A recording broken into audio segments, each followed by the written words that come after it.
Hi, everyone, and welcome, and thanks for joining us today for How to Grow Your Construction Business, 2 Secrets for Adding More Time to Your Day and More Money to the Bank.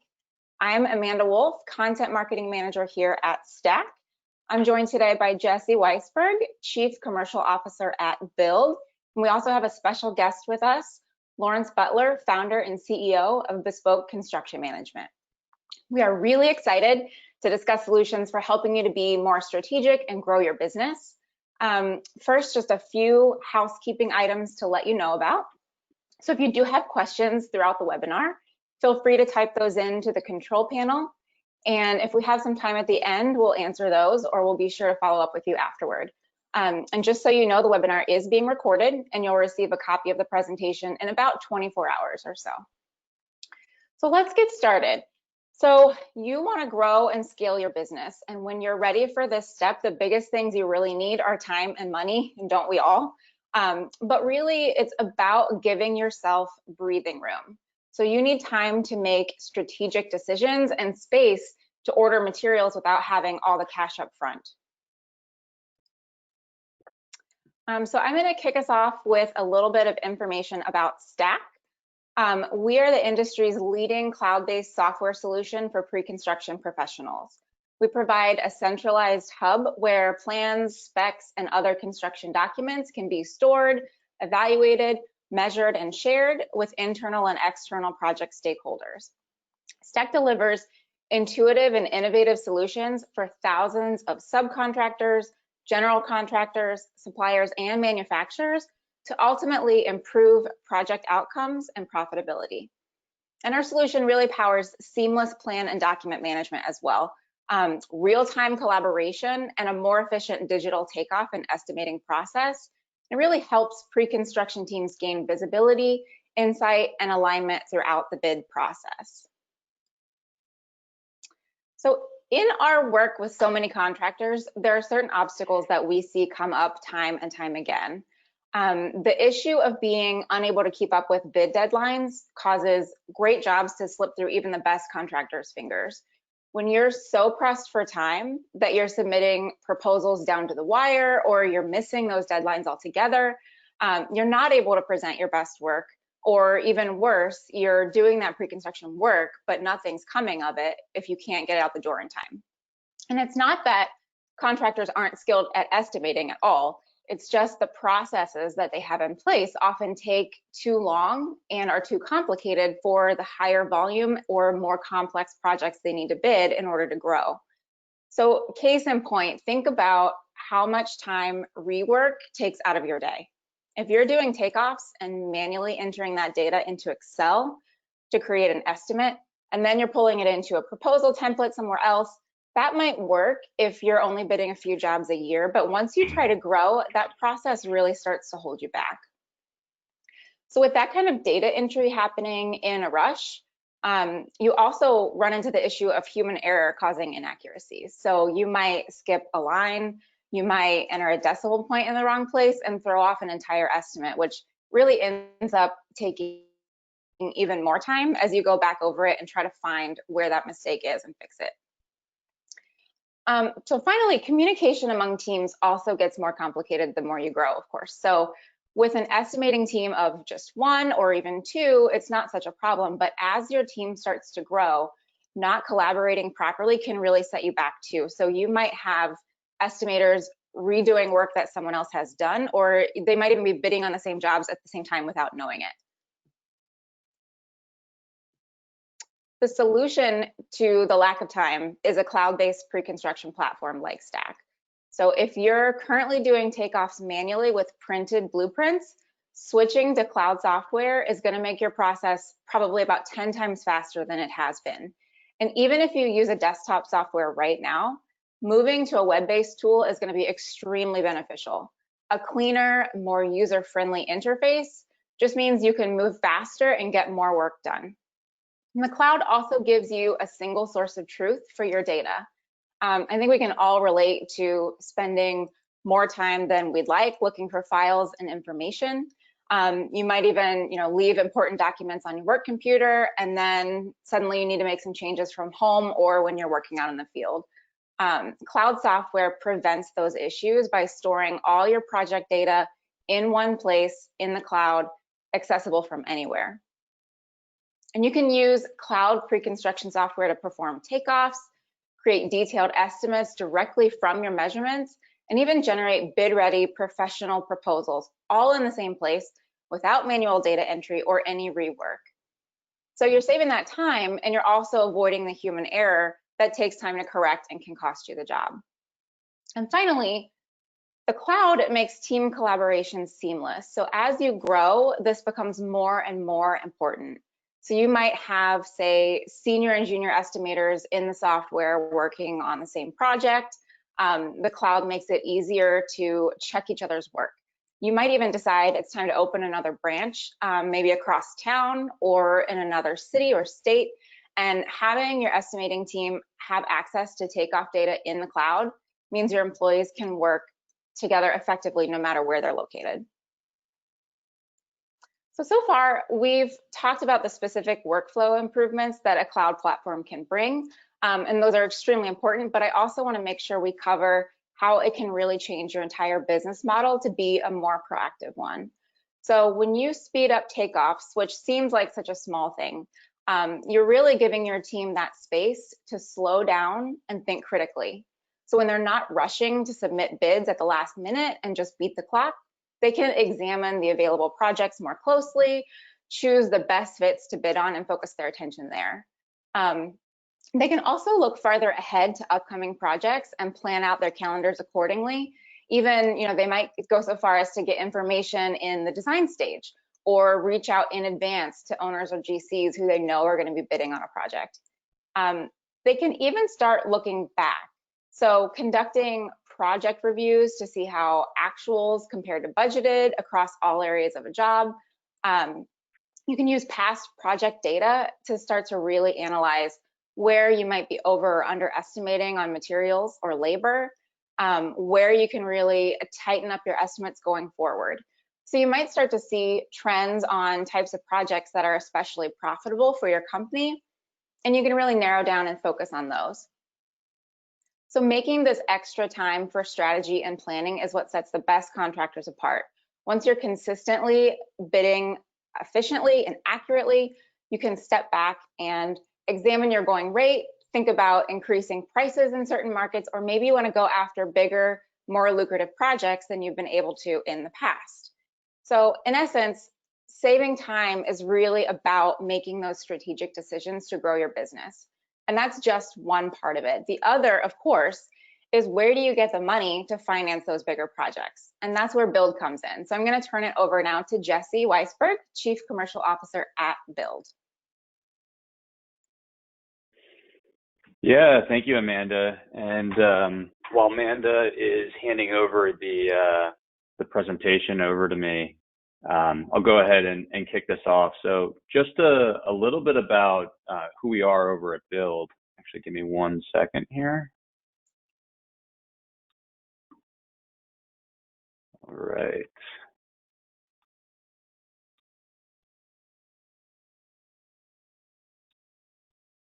There we go. So yeah, first off, thanks everyone for joining today and giving us the opportunity to provide you with a few tricks of the trades and a few different solutions that are out there. Just a little bit about Build. We're really focused on helping commercial construction contractors by providing them financial solutions to help with the challenges that they face related to growing their business and the payment cycle within construction. We're based in Austin, Texas, and we've been around since 2018.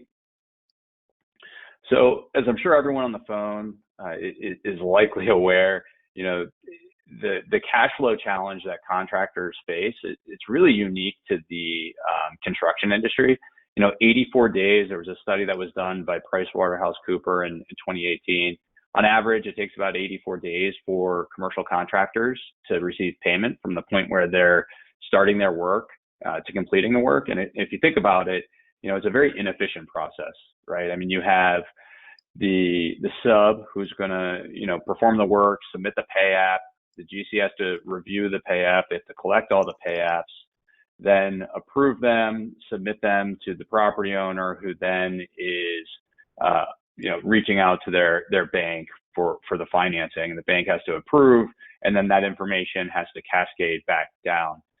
And that means the sub is likely the one holding the bag there. And the challenge that most contractors face is, financial institutions, they're not necessarily knocking on your door to provide financing.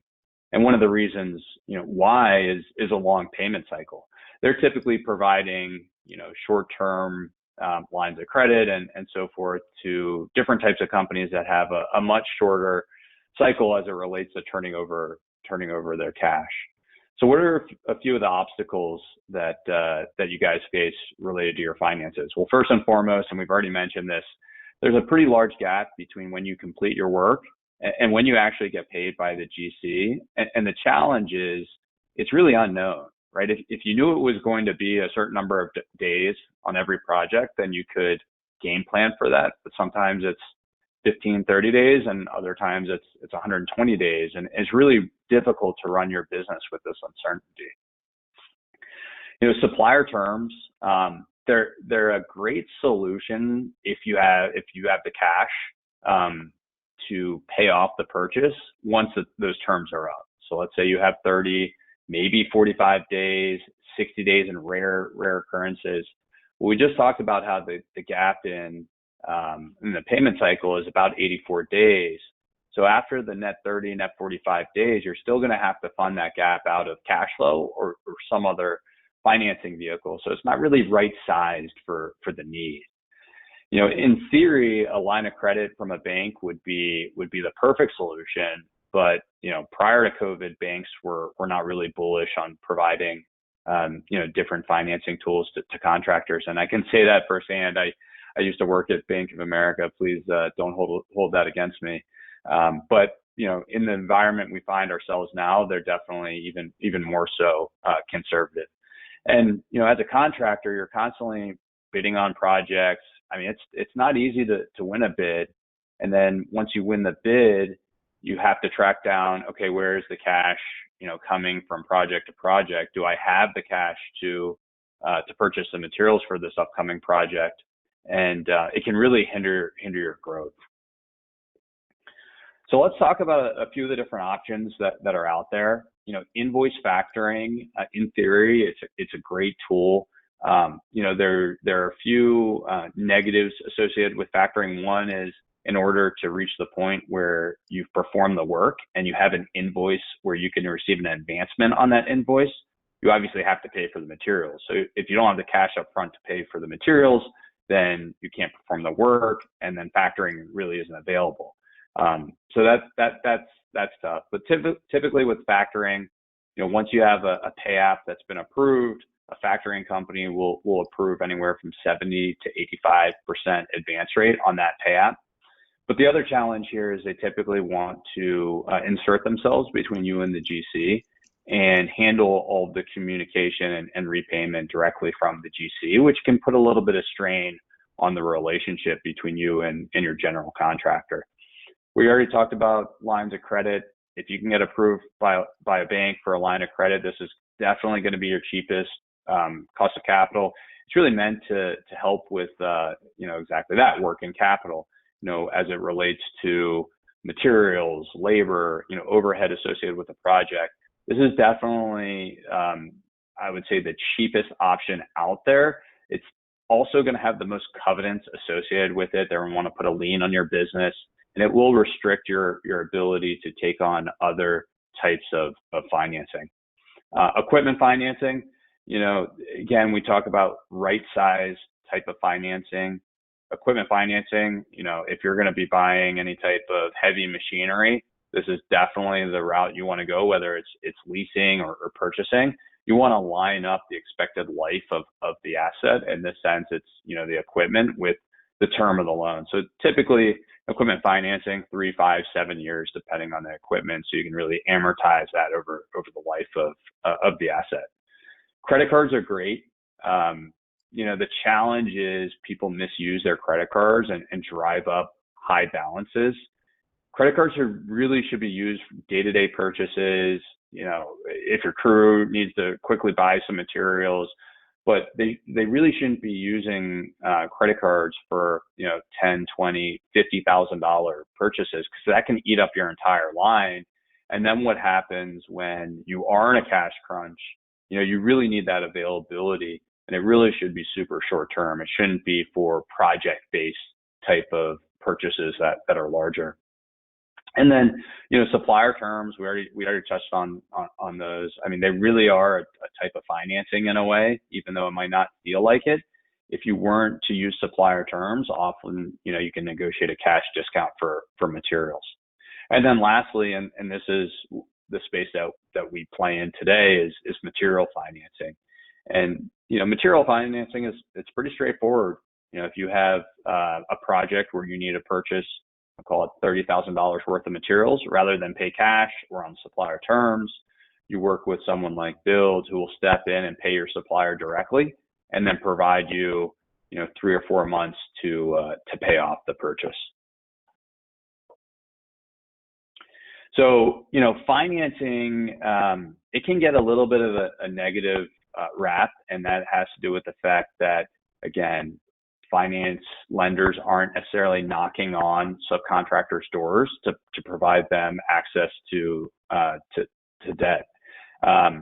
You know, if used in the right, responsible way, this can be single-handedly the biggest catapult to your business. You know, really what it allows you to do is take control of your cash flow and really flip the construction payment cycle, you know, upside down. You know, you no longer have to invest cash up front. You can hang on to that cash, whether it's hiring, you know, someone for marketing so you can take on more projects, you know, or investing in other areas of your business. It allows you to keep that cash in your pocket so you can actually grow your business and take on debt to help facilitate, you know, areas where you can do so to grow. Really, you know, the uncertainty as it relates to the payment cycle from project to project is difficult to plan for. So by taking on financing, it really levels out your cash flow from project to project. And I'm sure many of you on the phone, you've had the opportunity to take on, maybe you're typically working 3 projects at a time. You have the opportunity to take on a 4th, and you just don't feel comfortable because of your cash position. Well, with financing, it really allows you to have that confidence and take on that project, because you're not concerned as it relates to when you're actually going to get paid on those 3 other projects. You just are concerned when you're going to get paid, right? So by taking on financing allows you to kind of smooth that out over the course of some time. But really what it does is it allows you to grow your business in a predictable way, and you know, remove some of the stress and the risk related to growing.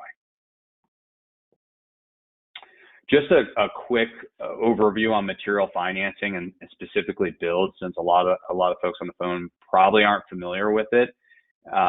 You know, at least with Build, we provide a 120-day term. We talked about the average payment cycle is about 84 days for commercial contractors. We provide a term of 120 days. It's completely project-based. You can have multiple material purchases open with Build at any given time. So if you're staging material for a hospital project, for example, and this project will be going on for 6 months, each purchase with your supplier would have its own 120-day term. The payments are transparent, very straightforward. The way they work, it's $50 per $10,000 borrowed. So if you need $50,000 worth of materials, you would pay Build $250 a week. Those payments are just auto-debited weekly. Set it, forget it, don't have to worry about it. As soon as you receive the payment from your GC or the property owner within the 120-day term, you would then pay us back, and those payments stop at that point. So you only pay for what you use. You know, we have a couple surveys that we've done over the last few years, and every single one of our customers who start working with us has said that, you know, we've helped them grow their business, and almost all of our customers have claimed that they now have the ability to take on larger projects and more projects with financing. All right. So at this point, we want to have a little Q&A session with Lawrence Butler, the CEO of Bespoke. And at this point, Lawrence, do you mind jumping in? Just give us a little background on yourself and the company. Sure.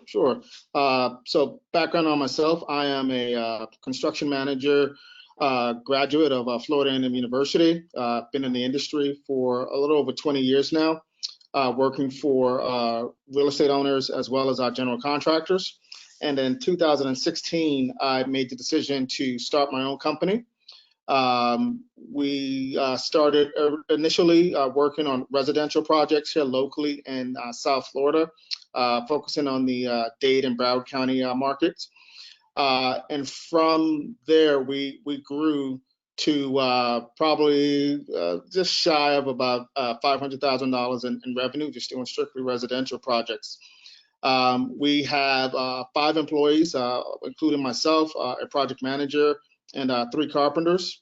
And about 2 years ago, probably a little shy of that, we had an opportunity to take on a government project for one of the local cities here, city of Fort Lauderdale. And from that project, we've grown to now do specifically local government projects where our mix is now maybe 80% commercial government projects and now 20% residential projects. So we flipped about 2 years ago. We've been in business, obviously, now going on a little over 4 years. And our revenue at this point is just basically breaking the $1 million revenue mark this year. So this year we're looking to be at about 1.25 million. So we're a small company, growing, and certainly focusing on commercial government projects and not leasing residential projects yet, but still taking those on, but on a limited basis at this point in time. Awesome. Thanks, Lawrence. Would you mind telling us a little bit about, so as you're kind of moving into commercial, how were you previously doing takeoffs, and then how has that changed since you've started using Stack? Sure. So we approached it on a little bit of a residential, you described it quite perfectly in the beginning of the call, where we were using Excel spreadsheets between myself and a project manager. And basically, he was doing a lot of the estimates just based off of some residential experience that he had. And I would do the verification based off of my experience. So we were, bouncing emails and proposals back and forth through Excel spreadsheets. So we took that approach from a residential mindset and went into the commercial sector. And we had a rude awakening as you go into, especially big government projects. They're tight and very strict due dates for bids in certain formats and things of that nature. So the mindset of doing takeoffs, the way we were doing it from a manual basis, just really wasn't cutting it for that type of clientele.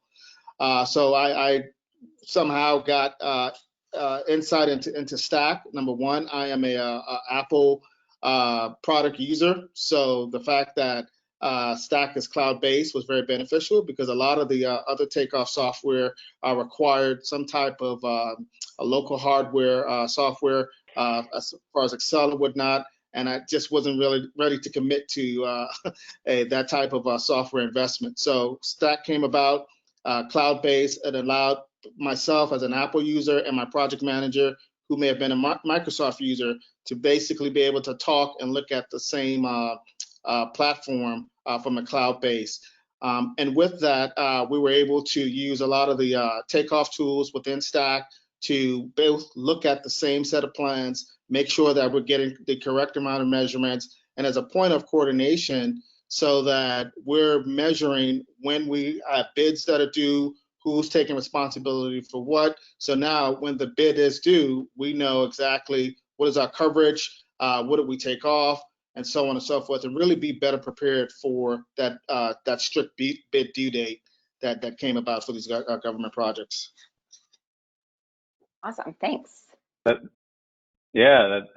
great. Thanks for that color. And what about paying for materials? How does that change since you start working with Build? Sure. So coming from the residential private sector, really, where you were able to request large deposits and be a little bit more flexible in your payment terms. Government projects, that's not the case. 9 times out of 10, there will be no deposit. Uh, the payment terms are pretty strict. I will say that for a small company of our size, the local government entities here in South Florida have done a great job to make sure that we get paid less than the 84-day average turnaround time there, where we were averaging somewhere between 45 and 60 days. But still, that immediate outlay of cash for certain material and things of that nature, I'm not a rich man. I didn't have that, don't have that type of cash. So Bill came about with providing us that comfort level to be able to take on a project within our means, of course, and not be worried about, okay, if we have to buy that custom carpet or that custom casework or some form of material needed for this job where we have to outlay cash up front, because those vendors aren't going to wait until we get paid. They want deposits up front. Having Bill there in the background to assist us with that until we get paid from that agency was a great help. And we saw that in one of our projects last year, where that definitely helped us and took us a long way. Great. Yeah. Thank you for diving into that. So what would you say, aside from a few of the challenges that you've already talked about, what are some of the other challenges you face just growing your business? Obviously, there's human resources, that aspect of making sure that we have the right team members assigned to the right project. There is also management of clientele, knowing that I have the right team member, which is myself, managing the right client, or so on and so forth. But most importantly, I think the immediate upfront challenges for us was more so cash flow, which is, okay, you got this nice sized job, but it's making sure that you have enough cash in the bank to not only pay your employees, but also pay the everyday bills that come about, and at the same time, operate your company. So I would say cash flow is probably top of the list, human resource right beneath that, and then our just everyday client business development management that's required from our side. Got it. And how have Build and Stack really changed the way you approach your business? I think immediately it forces me to start looking at a project more in advance than I was before. Meaning not just taking on a project and like, okay, I'm getting ready to go build, so on and so forth. But now, okay, I think you mentioned it earlier, is this the right project for us? Do we have the right financing and cash in place for it? And then from a Stack perspective, do we have the capacity to take on certain projects from the standpoint of estimating and so on and so forth, and really forcing us to look at projects deeper versus just taking it from a face value perspective and diving into something that could probably get us in trouble down the road. Do you feel like you've been able to take on or bid on larger projects with Build and Stack in your arsenal? Absolutely. I think really I've been able to stabilize my footing and this market that I'm in from the governmental side. I originally, coming from residential, thinking that was going to be, my bread and butter, but just things happened where I had to pivot to the government side, and I feel more confident going after those projects, knowing that I have those two tools in my arsenal okay, hey, we can bid this job correctly, and then two, we know that we can execute it and not put ourselves in a bind at the end of the day. Awesome. Thank you so much, Lawrence. That's super helpful. We are at time, but I think we can take a couple of questions that we have here. So this one would be for Jesse. Rob is asking, if I do have a 60-day line with a vendor, can I leverage that time and then move the balance to Build while I wait to be paid? That is a great question. And the answer is no. We will go out sometimes 30 days in certain circumstances where we are faced with some challenges. They relate to the lien or the pre-lien laws in each state. We do operate under the building material supplier umbrella. So supplying financing 60 days kind of conflicts with that. Thank you. And Rob is also asking, do you have a sense for what premium your customers might add to a bid to cover financing costs, say on a $150K purchase? Yeah, that is a great question, something I didn't dive into earlier, and I should have. Most contractors, as they're bidding on a project, what they will do is they'll break out, or calculate the cost of build, and they'll layer it into their bid amount. Generally speaking, it's obviously going to depend on how long a contractor needs the funds, but I would say it's about 1% to 2% of the bid amount that you would bump up to absorb the cost of build. Thanks. I think let's take one more and then we'll wrap up. Nick is asking, are the weekly payments an interest only type of payment, or are you paying towards the balance as well? Yeah, they're interest only, and that's the beautiful thing, right? Because contractors haven't paid yet for their work, so we want that weekly payment to be to have the least amount of impact to their cash flow as possible. Gotcha. Thank you. Well, we are a little bit over, so I do want to thank everyone for joining us and taking time out of your day today. If we didn't get to your question, we'll definitely follow up with you shortly. And like I said before, you will be receiving a recording of the presentation along with a survey in about 24 hours or so. We'd love to get your feedback. Just to remind everyone that if you're interested in either one of these platforms, you can find more information on our websites at stackct.com and build.com, and that's BILLD.com. So thank you again, everyone. Thank you. Have a good one.